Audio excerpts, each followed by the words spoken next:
Welcome back to the Professional Learning Series on providing culturally responsive instruction for Native American students.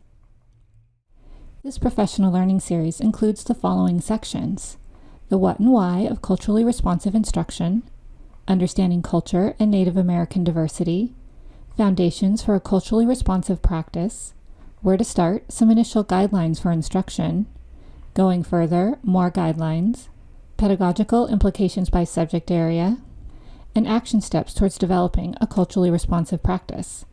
This video covers action steps towards developing a culturally responsive practice. What is cultural competence? Here is the definition by the National Education Association. Cultural competence is having an awareness of one's own cultural identity and views about difference, and the ability to learn and build on the varying cultural and community norms of students and their families. What is cultural literacy? Here is a description from Wikipedia. Cultural literacy is a term referring to the ability to understand and participate fluently in a given culture. A culturally literate person knows a given culture's signs and symbols, including its language, particular dialect, stories, entertainment, idioms, idiosyncrasies, and so on. The culturally literate person is able to talk to and understand others of that culture with fluency. While this is a very high bar, we're going to talk about the path to become more culturally literate by leveraging one's skills of cultural competence. Here are the 6 steps teachers can take towards cultural literacy with Native American students that we'll be covering in this video. Self-assessment of you and your school. Inventory your cultural knowledge. Investigate students' culture, community, and language. Based on this evidence, design and enact instruction. Reflect and repeat. Moving forward. The first step in becoming culturally competent and literate is to conduct a self-reflexive analysis of your attitudes and beliefs about your own culture and that of your students. You can ask yourself, how does your culture influence your attitudes and beliefs? How do these influence your teaching practices and other practices at your school? What do you know about your students' cultural attitudes and beliefs? Next, do an inventory of ways that school practices incorporate or encourage Native culture. For example, Native epistemologies, Native languages, and community engagement. Then consider the ways you may be unintentionally contributing to biased or ethnocentric school practices. For example, having low expectations of Native students, or representing culture in a superficial or essentialized manner. After doing this work, begin to be mindful of the ways you or your school may be unwittingly engaging in these practices.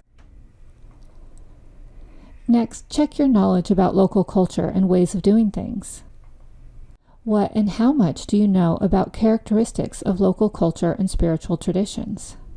Current issues facing local tribal nations, such as language preservation and self-determination, common manifestations of racism towards Indigenous peoples, current legal political status of Native peoples in the United States, the history of Indigenous education policies and practices, and the history of local tribes. Next, investigate students' culture, community, and language. This process involves gathering evidence of students' cultural norms and values, such as ways of knowing, ways of solving problems, ways of communicating nonverbally, ways of learning, ways of dealing with conflict, and ways of using symbols. This can't be done by querying students, but instead, learning norms and values comes from spending time in the community and interacting with community members. Based on the evidence you've gathered so far, design and enact instruction.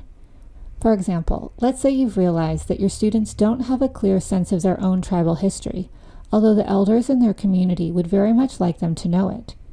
You've also come to realize that your students' community does not value competition or putting individuals in the limelight.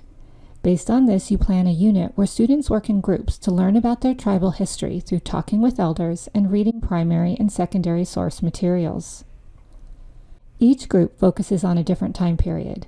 They share their knowledge with one another through presentations, which they invite community members to attend. Each group member has responsibility for presenting part of their work, so there is not a focus on a single member above the others. Every group also posts information about their specific time period around the classroom so that it is accessible to everyone. As a final assignment, students write up their own understanding and analysis of their tribal history, utilizing the shared classroom knowledge. Because you've also noted that an important tribal value is generosity, you'd like to give students the opportunity to further support one another's learning. You encourage students to ask one another questions about their time period of expertise when they need clarification during their writing process. Students also give one another feedback on their writing before it is submitted to the teacher. This type of responsive unit respects students' out-of-school knowledge and experiences and builds on where they are now in their learning. It also validates and utilizes Native histories, communities, and ways of knowing to advance learning. Once you've begun to implement your new cultural learning in the classroom, reflect on how it's going. This will begin your ongoing practice of inquiry and revision. Some areas to reflect on include your perspectives towards students and culture, cultural knowledge, appropriate pedagogical approaches, knowledge of students, impact of teaching, and the role of students. Lastly, moving forward. As you continue to iterate on your own cycle of inquiry and learning, pull out the lens a bit to see a broader, longer-term picture. The learning goals you create for students should continue in a progression in terms of sophistication and depth for both native and non-native ways of knowing, languages, and content, and continue to utilize approaches to learning typical of students' communities and those newly introduced in the classroom. In addition, you can set learning goals for yourself to progress in your journey towards cultural competence and literacy. Now for some exit questions. What are your goals for developing cultural competency and literacy? What steps do you plan to take to increase your cultural competency and literacy for the purpose of providing culturally responsive instruction for Native students? We are grateful to the following individuals for their contributions to these modules: